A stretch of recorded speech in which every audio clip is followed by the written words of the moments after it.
Thank you for being a friend.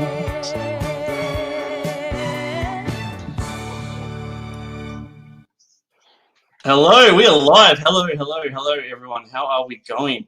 15 people in here already. Sensational stuff. George, Leroy, how are we going? Doing great. That was gay. I really enjoyed it. What You're me singing. singing?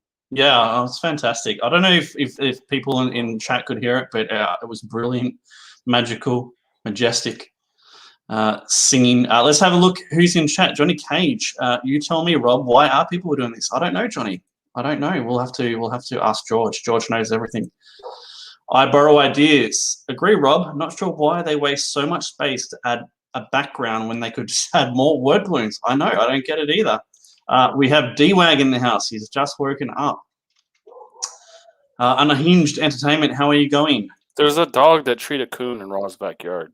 Oh, mate, it's just dogs, kangaroos, people fighting. It's just, it never stops. Straya.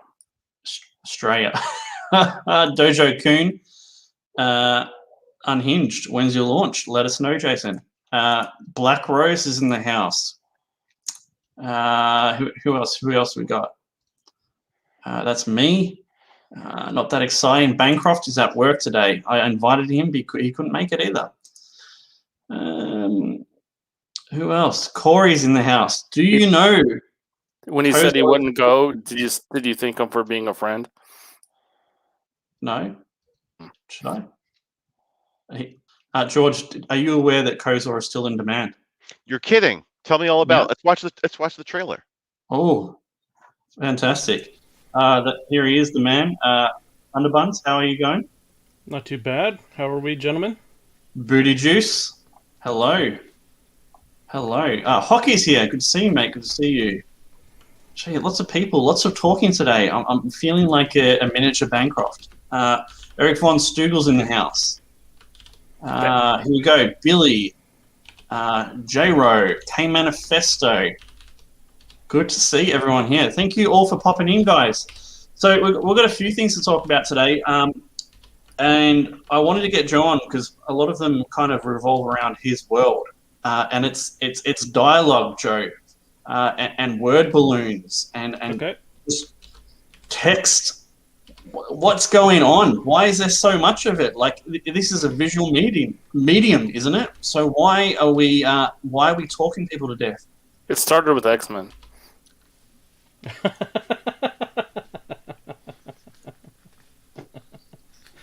It didn't start there, but it did get encouraged by Chris Claremont quite a bit. I will admit that. But do you have specific books or runs that you're thinking of? Well, I've seen it creep into some CG books recently, and we won't name names, but it's just like beautiful art and just word balloons. Here is an example. This is from the mainstream, I assume. Yeah, so there, I mean, from an editor's perspective and writer's perspective, I think I could probably break this down a couple of different ways, but a lot of it, let me think of how to say this fairly briefly. So one reason we see this is often due to inexperience. The writer often doesn't know how to construct the story to give the artist enough to work with that most of what you see in those word balloons can be conveyed through imagery, which would then allow you to have 1 to 2 word balloons maybe per panel in this. Another is that they may not really understand the natural flow that you want a reader to be able to have when they're looking at the book. So a typical word of thumb in making comics going back for I don't know how many decades is that you normally don't want to have more than 23 to 25 words per balloon. And the reason for that is it helps you establish a pace. It's not just that you're pacing out what happens in the story when, but you're also pacing the reading experience. So if you have something like this page here, you're spending a lot of time on 4 panels with not much happening with the character. I mean, they're just talking a lot. So that would be one reason I would say, is that they don't really understand how to write specifically for the comic book medium, and you end up with a lot of this. Another one is probably when inexperienced writers are thinking that they need to spell out every last little detail instead of setting up the main points and then allowing the reader to infer the rest. I would say that the mainstream, these people are trying to write scripts. So, and then people from CG or casual, not casual readers, but like fans are picking up on that, and now it's transferring on down. So, like, this is probably meant to be some kind of like pilot or whatever. These aren't comics. They aren't made just purely for comics anymore. I've got a few points about this, and it takes me back to the days when I was a personal trainer. You know, when I was slightly muscular, so many moons ago. And someone told me, when you're training someone, or you're trying to do something yourself in the gym, there's no point just going there and doing things, right? You have to go there with a specific plan of what you want to improve and what you're going to do to make those, whatever gain the gains you want to get. And it feels like people are just putting words in for words' sake. They're not conveying what needs to be conveyed. George, what do you think? I think it's tough to tell on what we're seeing. Is this a 2-page spread? Is this half of a page? Like, what are we looking at here? If this was an entire book and this is what it was, it would probably be a bit much. But what if the previous 8 pages was like a bunch of splash page fights? I don't know. This is a tough reference. If I read an entire comic like this, would I be bored out of my mind? Yes, but I'm guessing the whole comic wasn't like this. Yeah, but even so, like, even if the previous 8 pages were fight scenes, would this dialogue?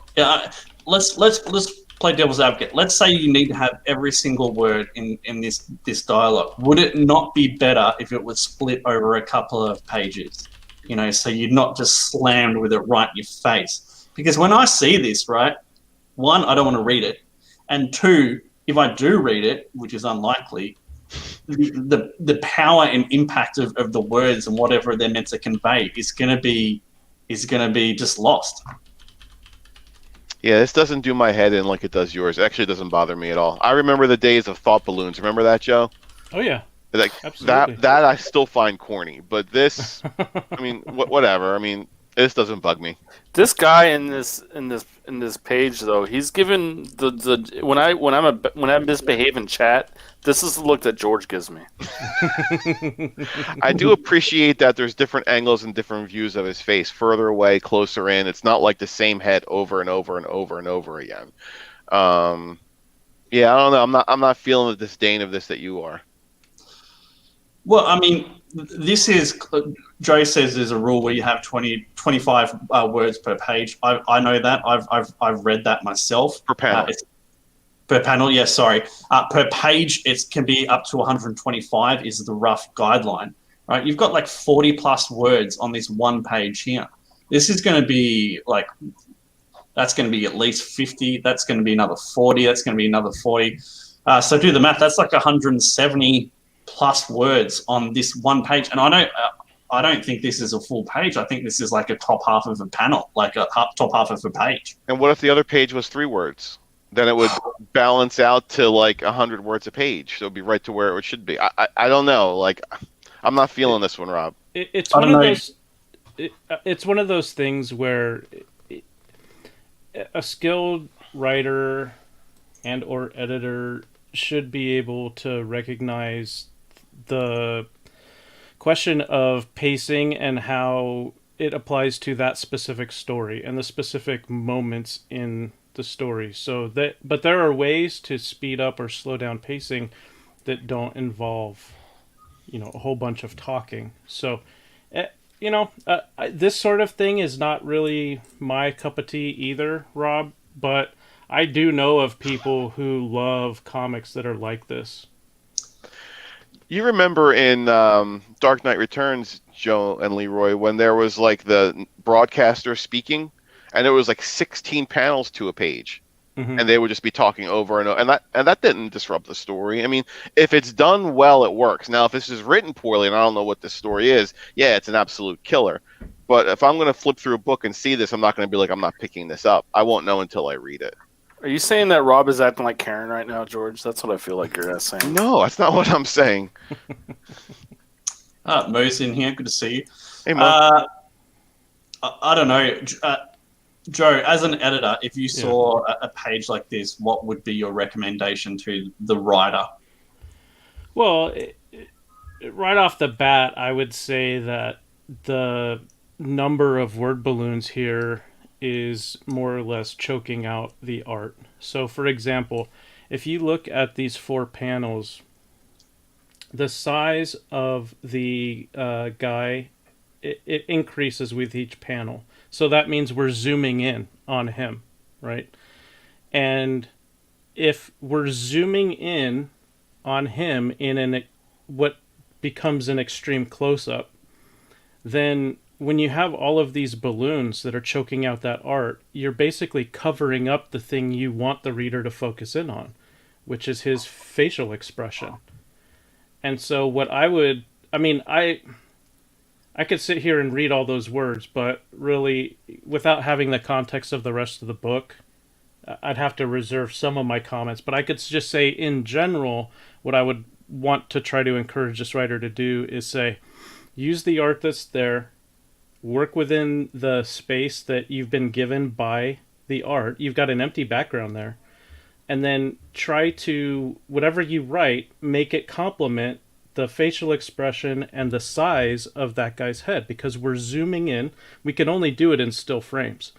So then make your not only the word balloon placement complement that, but also complement the change of expression as you're focusing in on whatever's going on in his mind. And you can do that panel by panel. You can pace this so that as we zoom the camera in 1, 2, 3, 4, what's being written is heightening whatever you want the reader to experience 1, 2, 3, 4. Yeah, I don't know. I don't think I'm ever going to be convinced that this is acceptable. It's a visual medium. We have some of the best artists in the world doing comics, and to have this amount of much of dialogue, it throws me off. I think the story should be told, visually. Dialogue should be like the little sprinkling on top that makes everything come together and work, not the thing that seems to be dominating the book. Bancroft has just thrown this at me. He's $938 away from me, people. True evil is catching up to me. So you're saying everybody should go back to Lucent? There's a puzzle, What's that, George? There's a puzzle, in case you're interested. He added a puzzle to his campaign. Tell me about the puzzle, George. Well, there's 2 versions. There's a 500 piece and a 1,000 piece. Beautiful artwork on it. I'm really excited about it. So if you like puzzles, go check out the Lucent. Cool. It's all right. All right. So do we reach a conclusion on this? It's fine if it's done well. You just said it's never acceptable to you. Yeah, Not for me. You're never gonna do this, right? Nah. Okay. Nah. I would still buy the Replicator even if you did. Oh, thanks, George. Yeah, you're welcome. Thank you. Bancroft was very complimentary to me off stream yesterday. He read a certain comic book and he said, "Rob, I know I said the Replicator was okay, but in comparison to this book, it was amazing. So well done." Something along those lines. Joe, I have a question for you. Yes, I asked Bancroft yesterday what he thought you brought to the Lucent in terms of improvement. But I want to ask you how much do you feel that the story's improved since you've jumped on board? And toot your horn a little bit. I don't want to hear the typical, it's a team thing. It's a team game. There's 4 quarters. We look to the next game. I want to hear the real stuff. Okay. What's that? Oh, you need me right now? Okay, I'll catch you guys later.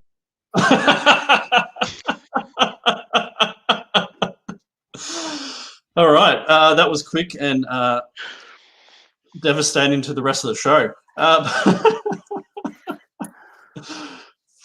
George, he's back. He's back. I think he was just playing. I'm just kidding. I hope so. I don't have much left to go. No. I'm just kidding around.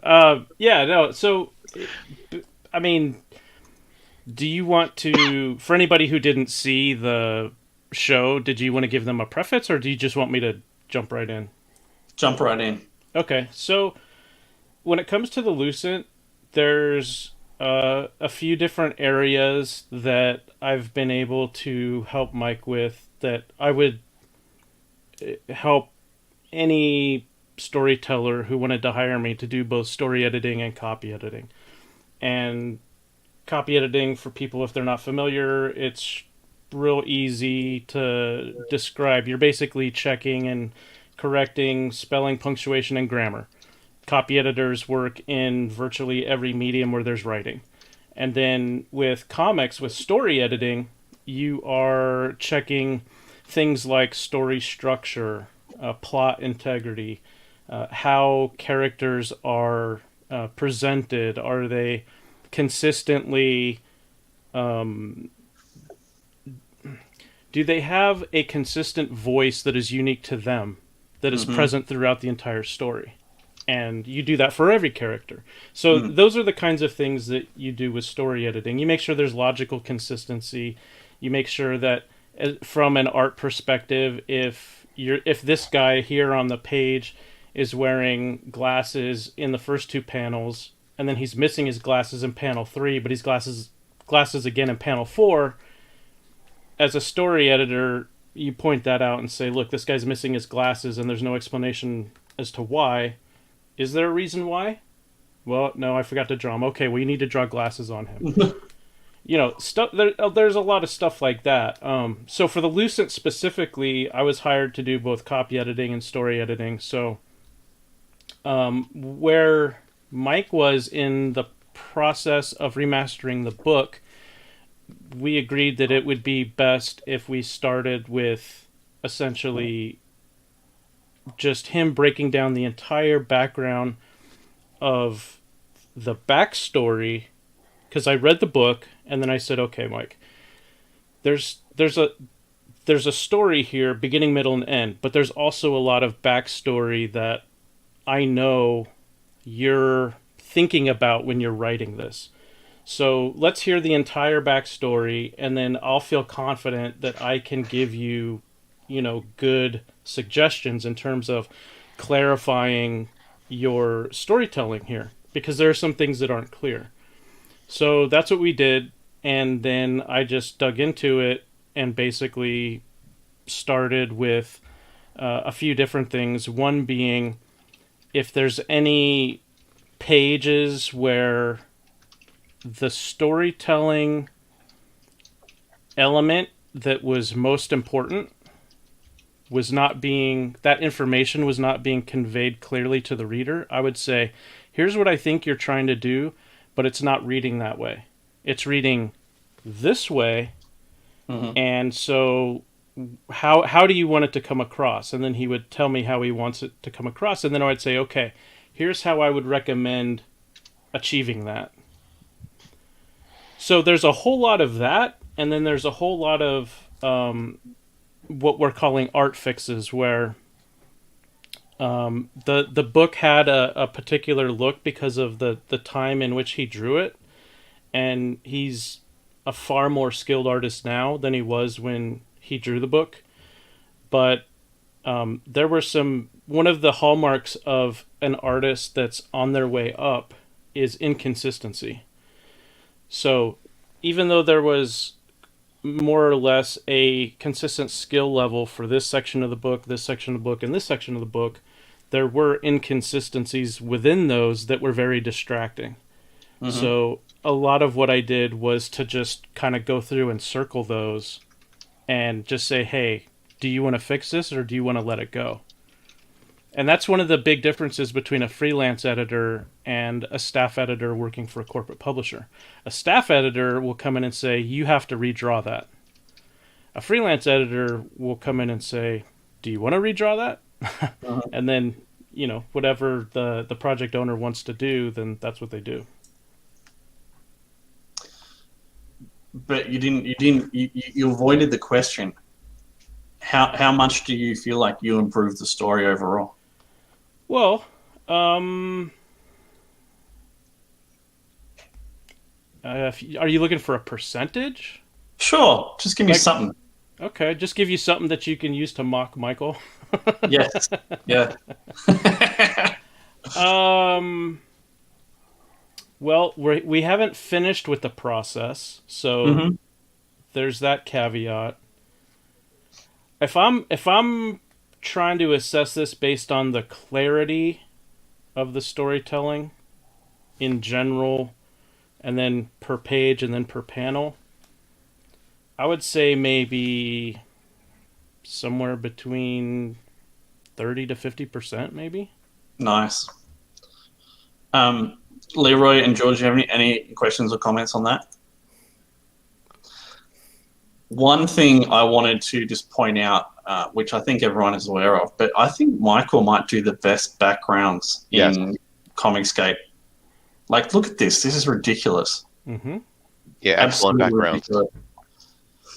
And the beef Corey and him have, he does have exceptional strengths too. You might find some people might find his colors flat, but I think they're fantastic. They're balanced. They work well. There's nice lighting. They convey mood when they need to. And like, just look at this. This is just a street. He's a dude walking down a street, and it's like, look at the detail in the buildings. Like, this is what everyone should be aspiring to. So, unfortunately, I decided to back the puzzle, contribute to my own downfall. Because it's a good idea. I'm tempted to get some made for me, just like for my family, because I'm sure my mum would get a kick out of it. Maybe my wife. I don't know.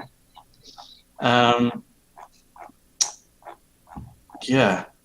The color work and the background work were two of the things that immediately caught my attention as a backer, long before Mike asked me if I would edit the book. And so, I backed it as soon as I saw it. And one of the things that I think it's important for any creative person who wants to make comics professionally, even if they just want to do it as a hobby, but they want to improve wherever their skill level is at, is you cannot overemphasize the importance of learning fundamentals.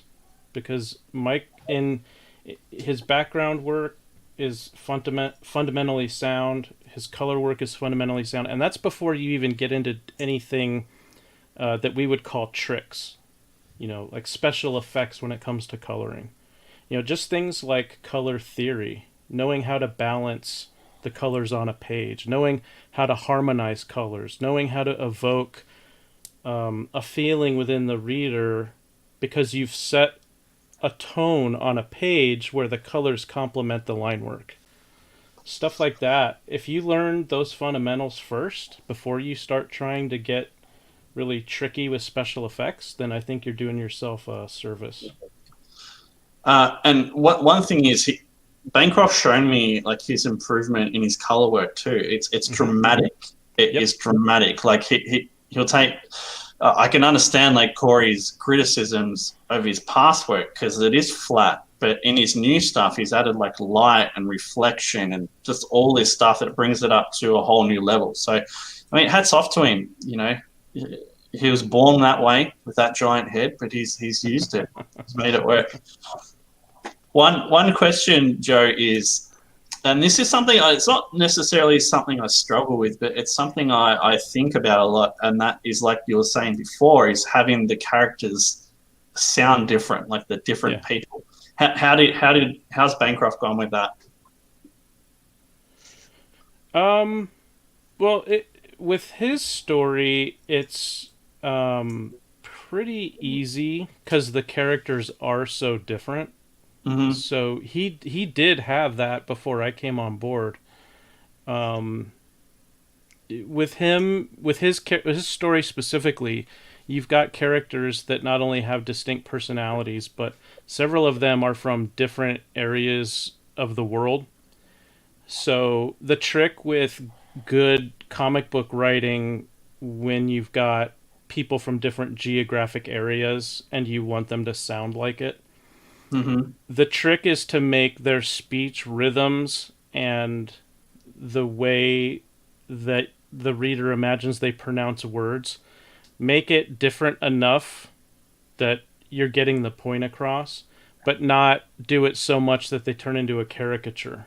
Like some, for example, with Gambit of the X-Men, since Leroy brought it up earlier, I remember reading issues where even as a teenager, Disavow. e- e- even as a teenager, I would say, okay, come on, Claremont, you're getting a little crazy with the Cajun patois here. You're trying a little too hard, and that's what you don't want as a writer. Now, there's many other issues where he nails it, because he's not trying to oversell you on the idea. So with the Lucent, to answer your question about that book specifically, he had already expressions like the people who are English will use a word or a phrase that is local to England. The guy that's the bad guy who's French, Le Marechal, he's got a French name. So there are things in there that kind of indicate this is where this person is from, even though it may not be stated on the page where you first meet them. I feel like, Rob, that you should try for 32 more minutes to talk about Bancroft, so we can have a whole hour where we just talk about Bancroft the whole time.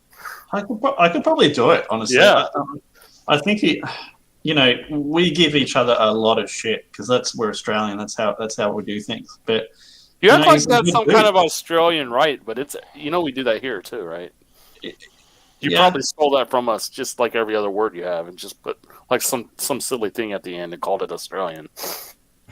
Yeah, why not? We use whatever we can. But like obviously George and Leroy say water differently. Mm-hmm. So I don't. George says water different from everybody. So that's a good example, Rob.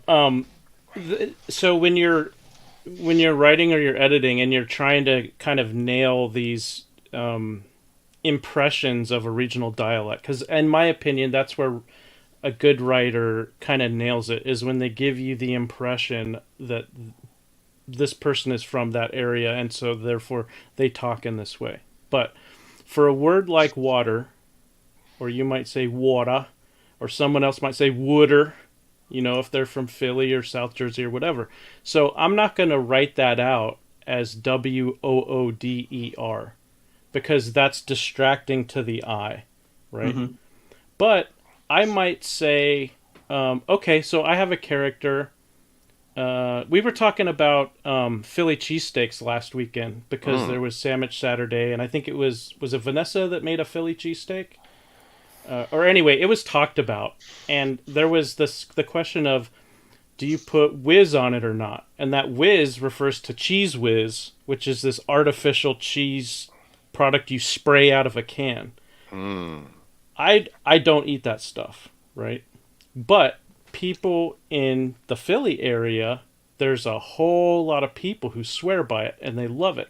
And they have a nickname, they call it whiz. Now, if I was writing a scene where two people, one from Philly and one from New York, and they're arguing over the best way to make a cheesesteak sandwich, I'd have the person from Philly say it's got to have whiz. So that's a way that you can distinguish them as being from that area. It's okay to use like dialect, like if the Colossus is talking in Russian, that's one thing. But Right. to have him say like like ZHEE, like that's stupid. I hate that. Um, I can't stand those things. Like if Le Marechal says Mon ami or something like that, whatever, that's fine. Hmm. But if he can't pronounce certain letters and you write it out like that, that drives me crazy. Order. And here's another one. In our cheesesteak example, I might write it so that the person from Philly says it's got to have whiz, and then I might have the person from New York. I'd have them use either New York lingo in response, or I might choose a word that I could change the spelling to indicate how they're pronouncing it, but it's not such a drastic change in spelling that it's a distraction. Mhm. For average readers, that often can work well. Some people, they just don't want you to change the spelling at all, and that's their prerogative. That's how they're wired. Other people seem to like to do it with every third word if they have a character with an accent. Personally, I think that's overboard, but you know, to each their own. I prefer, rather than changing the spelling to indicate accents, I prefer to use words or phrases that are specific to that region that they're from. That's interesting. George, what else do you hate that they do? Right now, since we're talking about that, that's what I hate. But get on to the next topic. I'm sure I'll hate that too. Yeah, it is funny though. Like I've got characters, and I have to get into their mindset and think about how they would say things. Like I have one character who takes a long drawn out way to get to say things, and I have another character that's an idiot and says stupid things. Another character that is pain ridden and saying things is a drag and a hassle. So it's really cool, but it can be quite hard. So you have a character that says things, but says them in a long, drawn out manner. Mm-hmm. And then you have another character who says stupid things. Yep. Did you base those on any two people that you know, or you just... Oh. The stupid thing is me. No. No. He's just, he's like one of those people that likes to sound intelligent, and he likes to use words when he could say things a lot more quickly. Jeez, that's shocking English. Let's segue, and we'll come back to some stuff related to this.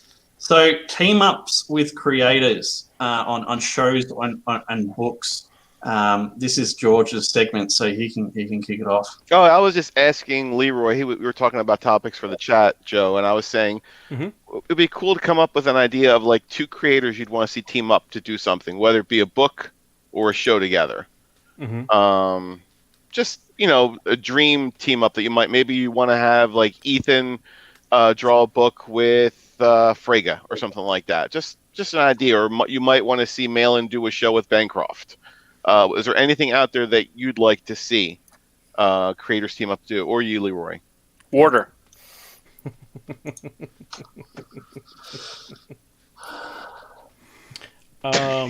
Is this question directed to me or anybody, even in the chat? Like, I'm curious to see what anyone says besides Leroy.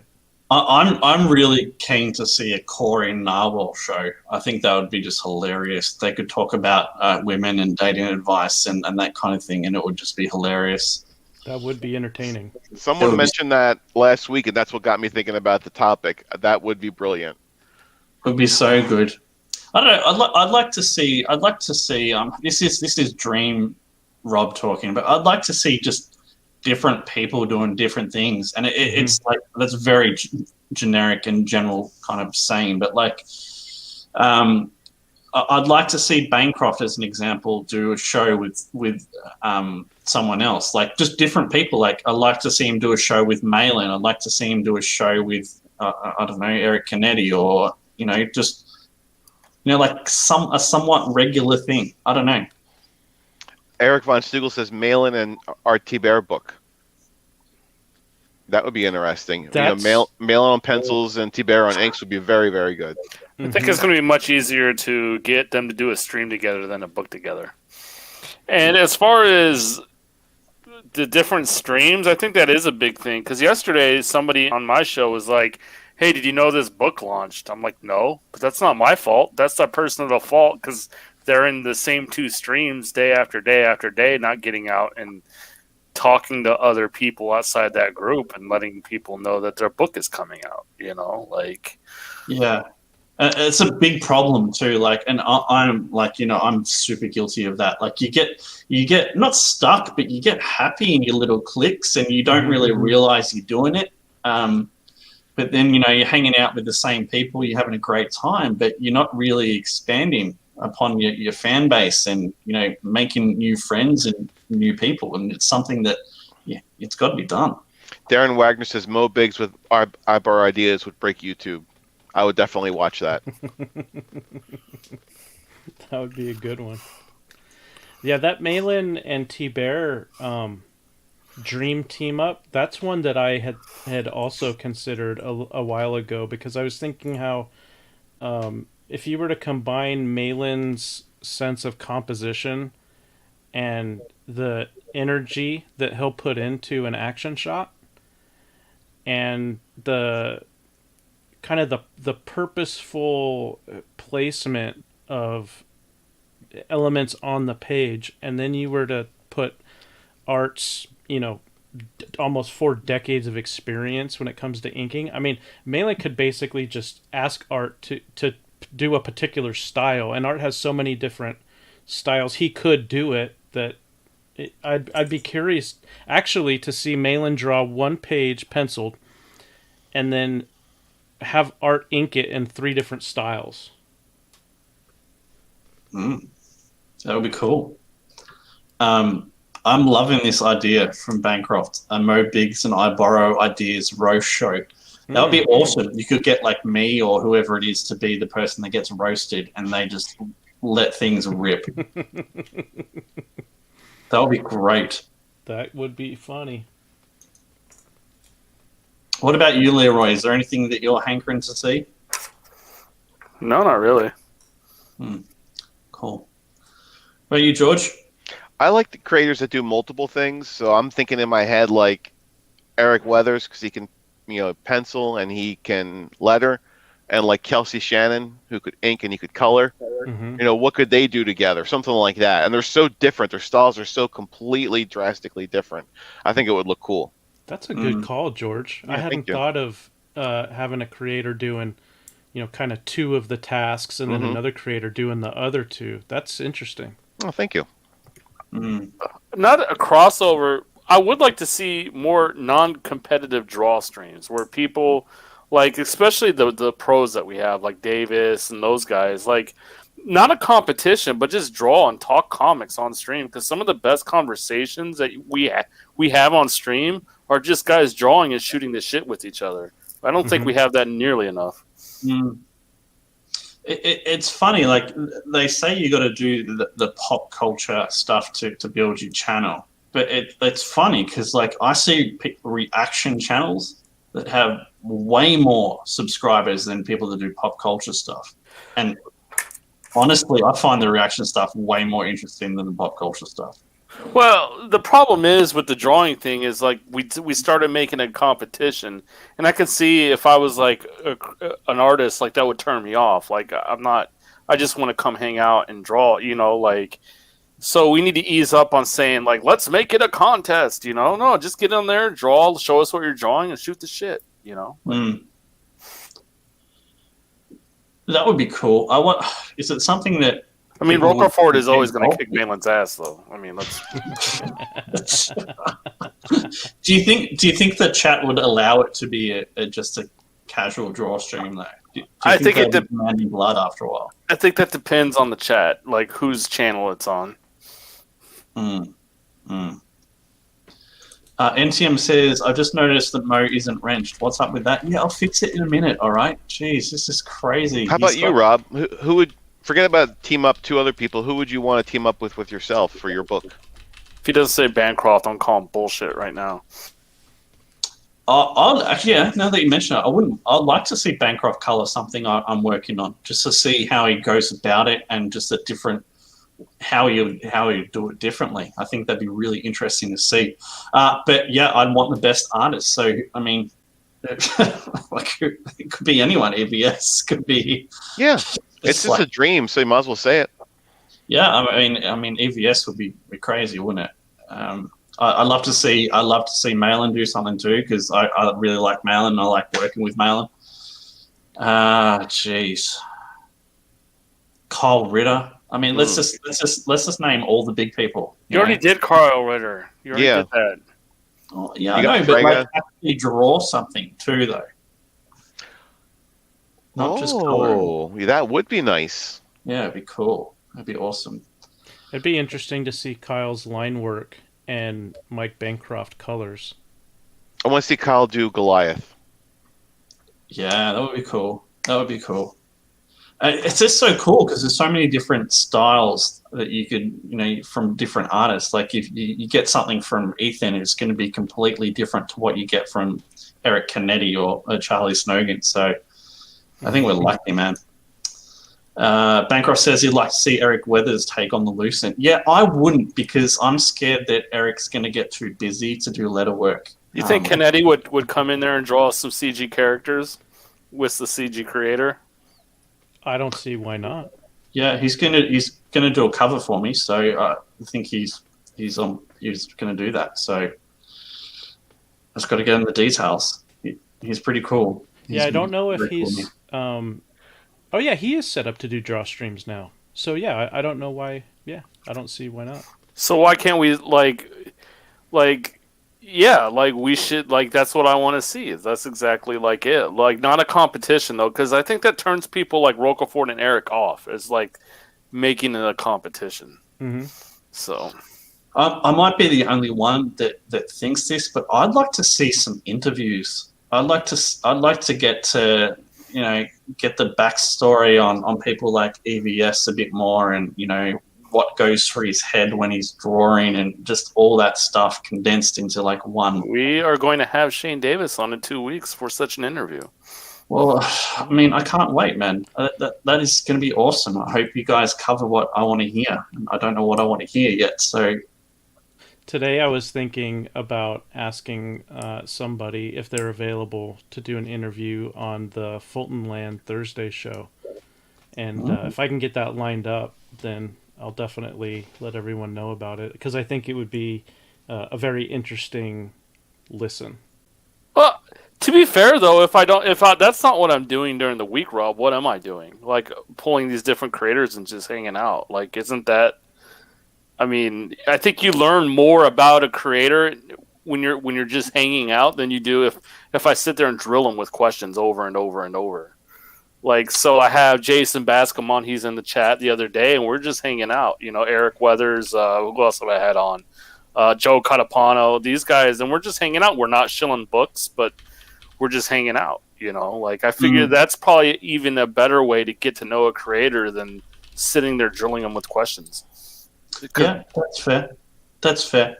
I mean, yeah, but I think that if you are hanging out with people, sometimes I don't get the answers I want to know. That's the thing. Like, you're never going to do that unless you do the interview, Rob. Yeah, well, that's not always going to happen. We've tried. We've done it before. Crackhead says, I hope you cover what I want to hear, but I don't know what I want to hear. If that's not a Rob clue, I don't know what is. Exactly. Phil's acting like he's never invited anywhere. It's like, Phil, I tell you to come on all the time. Quit crying. Yeah. Feels like gets onto pretty much any channel he wants to. Yeah. Okay, I think that's covered. George. Now, correct me if I'm wrong, but you didn't get to give your take on the whole Billy AR-15 orangutan stream that happened on Bancroft's show. I didn't watch it live. I watched the replay. We have discussed it publicly, but we can talk about it again. I thought that was a really feel-good moment. Just the whole thing about it. First of all, the art to begin with was already great, and I think everyone knew that people were talking about that was one of their favorite pieces. But to see him on there, to see his reaction, to see everyone's reaction to him, and showing their support and love for him, that was really just felt really, really, really good. And you could tell it was all genuine. Mm. It was a great idea to even have something like that. I don't know how Bancroft thought of it, but Where does God bless him. Bancroft get his good ideas from? I wonder. You would have stolen it from someone. That's what would have happened. Mo Big says that stream made me so happy, and I agree. Me too. Yeah, it was one of the best ones, wasn't it? Mhm. Like, we say this all the time, but the generosity in CG is just, it's ridiculous. Like, Yeah, I'm not sure if we got amazing.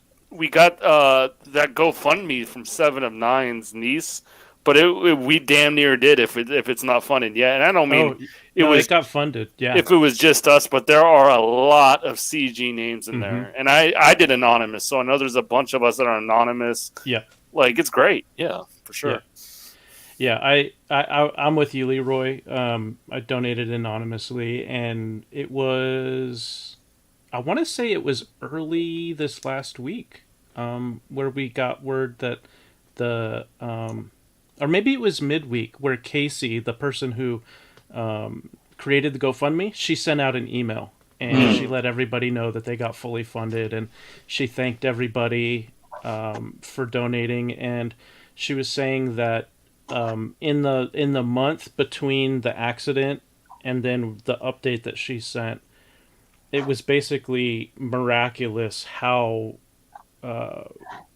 far along in her recovery Olivia had been able to go. And so for anybody who might have been wondering, yes, your donations, your thoughts, your prayers, you just spreading the word out, it absolutely made an enormous difference in the life of that young girl and her family. That's just CG for you. I mean, I didn't. Regardless of the update, I need to go check my email apparently. But this is the power of CG. And it happens. Like, it seems like once a month where something will happen within CG, and you're like, "Damn, this is great. This community is awesome." Mm-hmm. It's great. And I did what's grinding my gears that I haven't posted yet because I have to re-record it because it's too outrageous, I've been told.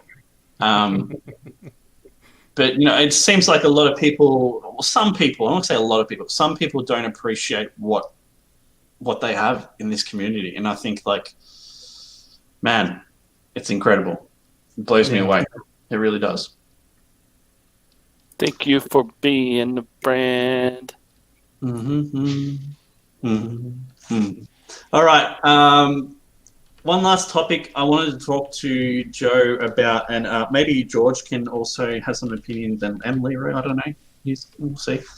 World building, Joe. Yeah. Because we have very different ways of going about it, but we both have.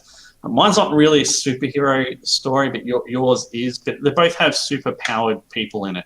Mm-hmm. So what was your thought process and your like decision making about how you wanted to create a world? Because mine is I'd imagine it's going to be completely different to yours. Okay. Yeah, so for me, it came about because I had an idea that I had developed back in 07, 08, and I was right up when I was about to try and break into the industry, and back then I was hoping to get published through Dark Horse. And I'd done a lot of research, I'd done a lot of planning, and I had everything all set up. I was just about to break in, and then I had this catastrophic back injury that ended up in spinal surgery and, like 2 years of physical therapy and blah, blah, blah. So anyway, I thought I was going to come back with that, but instead of going through the mainstream, publish, fully independently and go through crowdfunding back in 2018. But somebody else launched a project that I thought mine could possibly be perceived as being a ripoff, and I didn't want to take the chance. So I just said, okay, what is it seems to be the highest demand right now from customers that I don't see anybody meeting right now. And it was an old fashioned, not old fashioned, but classic superhero capes and cowls storytelling with an interconnected world. Hmm. So I said, all right, I love that stuff. It's some of my favorites. So that's what I'm going to do. And that's how I approached the beginning of it. How about for you? Well, mine was very specific. There was a lot of things that I didn't want to happen, and this will make George happy. But like, let's take X-Men for example, right? I didn't want to have a story where it was, humans versus mutants versus, that whole thing where that. I just I just thought that was bullshit. So I wanted to have a story where people were focused on surviving, right? That's their main concern. So I mean, and I didn't want to have a book where the important thing was superheroes and their secret identities. That's not for me. I just think that is just boring. Bancroft. I don't know what that is. I don't know what that is either. Skeksis from the Dark Crystal, George? No, I can't remember. The vulture-looking monsters. Oh, okay. They go,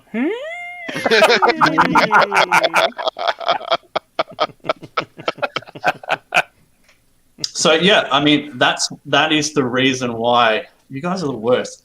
That is the reason why I said it, in a pandemic infested world, because I wanted to have people. Wait.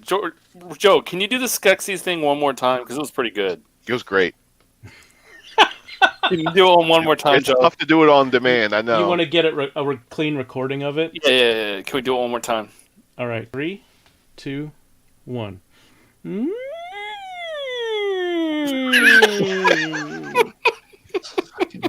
It's even creepier with headphones on.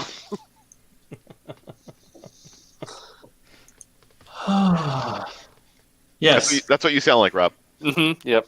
When do I go? Do I do that? You just did it. Just did it just now. Okay, very good. Thanks, Leroy, for just derailing the stream. So you're talking about world building, and you talked about how you wanted to stay away from things you didn't want to do, which kind of steered you toward what you did want to do.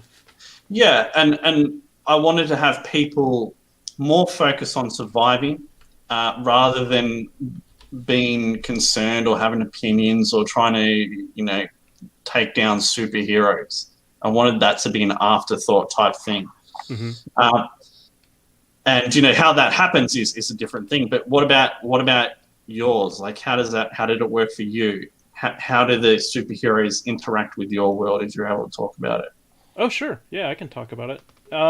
So for me, I spent the first 3 months trying to figure out how to get all the stuff that I wanted in the universe into one, that it could be explained in one introductory story arc.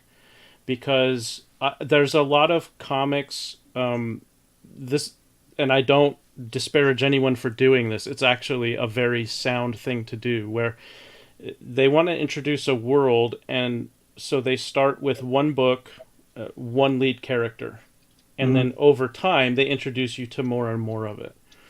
And like I said, I've got absolutely nothing against that. I considered doing it, but one of the things that was on my must-have list for me personally was, I felt like the Marvel and DC storytelling of the 70s and 80s into the early 90s, it had helped establish such an amazing atmosphere for comic book readers.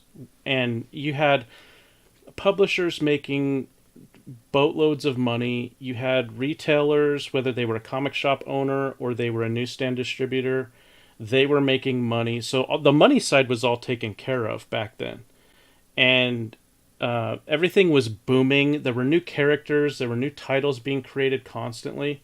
And it felt like the Bronze Age had more legendary characters and storylines originate than in any other era of comic book history. So I wanted to try to kind of recapture the spirit that was happening with those types of stories. So for me, it was really about breaking down what I thought the best elements were, and then trying to then say, okay, well, I can't tell 80 years worth of stories in 3 years.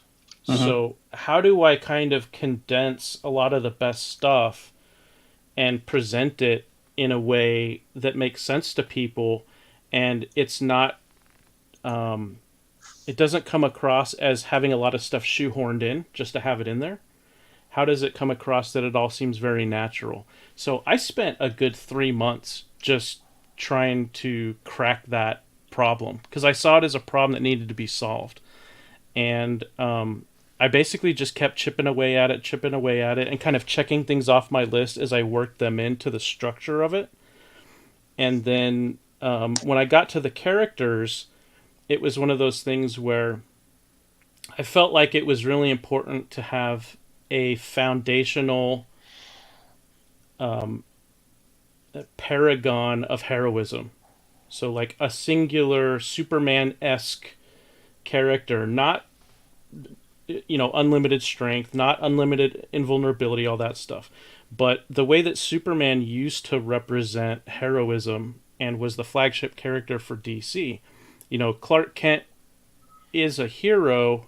It's Superman's powers that turn him into a superhero. That's kind of the way I was looking at it. So I wanted to take that sort of thinking and apply it to all of the characters in the Outliers. The heroes, the villains, the rogues, the vigilantes, all of them. I wanted them all to have motivations and interactions that came across as either real or heightened in a good way that adds to the escapist entertainment factor. That in my universe, the Outlier universe, that's what we want to do. We want it to be escapist entertainment. So like there's not going to be any political messaging. We might take a very general topic because it seems to speak to the human condition, right? And we'll explore that. We'll explore the human condition part of it. But we're not going to be, rah this or down with that. I mean, does that answer your question? Yeah, but have a follow up. How do your characters get their powers? Is that something you can discuss? Yeah, I can discuss it. So again, this was kind of born of necessity, where I needed to have a bunch of people get powers at more or less the same time, so that I could introduce them quickly and get people immersed into what is the world like after this big change happens. It's kind of like with your story where it's like that, whatever the dystopian apocalyptic thing that was, it's already happened, and now we're dealing with the aftermath of it. So I knew that I wanted to have dealing with the aftermath be a part of how people got their powers, how they relate to each other, do things stay the same, how do they change, and do it all within the context of telling entertaining stories, adventure stories, mystery thrillers and stuff like that. So in the Outlier universe, what happens is that the Earth is bombarded with meteorites for a period of 24 hours. And the different space agencies of the world should have detected the meteors coming in from outer space entering the Earth's atmosphere. They should have detected them when they were asteroids, or a single asteroid that broke up into all these different meteors. They should have detected it, but for reasons that we'll discover as we go along in the story, none of them detected anything. So it was a complete surprise. And so as the Earth was rotating on its axis over a 24-hour period, the whole thing was just peppered with these meteorites for a full 24 hours. And then not long after that, as a lot of those meteorites were collected by civilians, by government officials, by, everyone and their brother, everybody wanted one of these fragments because it was such a wild thing that happened. And more or less everybody knew that government officials were lying with whatever they said about it. So what happens is that all these weird things start happening, which is the I guess you would say people exhibiting these superpowers, these weird abilities. And so in the story, people know it's somehow correlated to these meteorites. They don't know exactly how, but they know it has something to do with that. And when we meet the Outliers team, it's I would say that the level of knowledge about how the powers are correlated to these meteorites, it's gotten along far enough that they know that there is this particle that exists within these meteorites.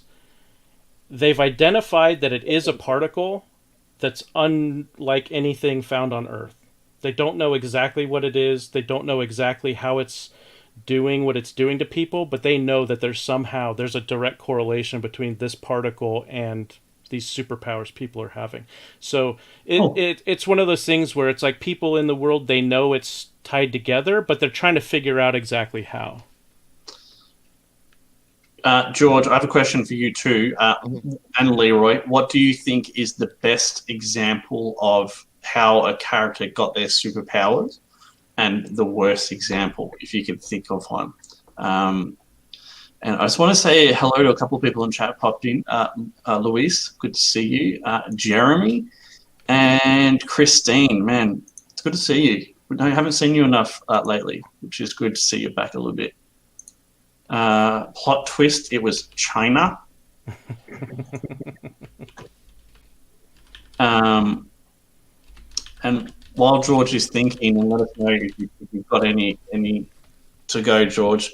Mine is completely different to Joe's. Mine's a more realistic in the sense like how I think people will get superpowers is just going to be mass human experimentation. So that's how I think how it could happen. So that's how it happens on one. Yeah, there's a character that Russ and I revealed on the Fulton Land show on this last Thursday where the particles in those meteorites are the main cause, let's say. But because of different things happening to different people when that meteorite bombardment happened, different people get affected in different ways. And so it just so happens that character who Leroy likes because he looks like a hillbilly, he had been the subject of genetic experimentation. And it was over in another country over in Europe. And he actually they were splicing animal DNA with human DNA. And in the particular group he was a part of, they were splicing bear DNA with human DNA, and they were trying to create super soldiers, basically. And so they had actually become successful without what they would consider horrible side effects. So they created these people who were bigger, stronger, faster, tougher than the normal person. But when they were exposed to these particles from the meteorite storm, this particular character gained the ability to transform himself into essentially a werebear. Werebear. Beautiful. And so he's able to do that when other people in his same group that were exposed to the same particles, they did not get superpowers. Cool. George? All right, so I was thinking about it. I think comic origin-wise, I like Captain America. I like the idea that he was volunteering for something and that he was the only one to get it because then the scientist was assassinated. I like that idea. But Joe mentioned something when he was talking. I even thought about it earlier. As far as overall like powers for a character, I always like the $6 Million Man. That always seemed to be like it could really happen like that. Like if someone was injured and you could replace their leg with like a better leg and make them like faster or something like that. I always thought that was kind of cool. And as far as worst, Christine said it, but all of the radioactive exposure. Okay. What about if there's a radioactive spider? Yeah, all the radioactive ones were overdone. Whether it was Spider-Man, Hulk, Daredevil, I thought that was kind of overdone. I mean, maybe once, but it was almost too much. And Leroy, what do you think, Batman? Batman doesn't have Yeah, powers, there's you some nincompoop. Hang on. Take it away for a minute, guys. Nobody's talking until he comes back. No, come on, Leroy. What were you gonna say for your favorite superpower character? Like, I don't know, like Superman probably. I mean, Krypton, yeah, it's I'm a DC guy, me. My favorite is the Green Lantern, specifically That's Hal a good Jordan. one. And that's I a think, good one too. I think it's because I didn't know this for a long time. I didn't know why for the longest time, but I think what it comes down to is that, much like George, what you said with the $6 million man, if he is given, the ability to do these superhuman things, it's still up to him, in his human mind, his human will, who he is as a person is what's really going to determine the kind of impact he has on the world using that technology. And I've always really liked the idea of Hal Jordan just being a guy who's really stubborn and has more willpower than you do. And that's the reason why he's got, the ability to do all this fantastic stuff with the ring. All right. Sorry to interrupt, guys. I have to go pick up my daughter from kindergarten. There's been some drama. So unless you want to keep going, I will end the broadcast there. I think we're all tapped out. Thank you, everyone in chat. Links are below. I've got to add Joe's in there. So if someone in chat can put Joe's stuff in. They have been. Jeremy has been. Oh, beautiful. Thank you, George, Leroy, Joe, Sure. and I'll catch you all later. Okay, bye. Bye.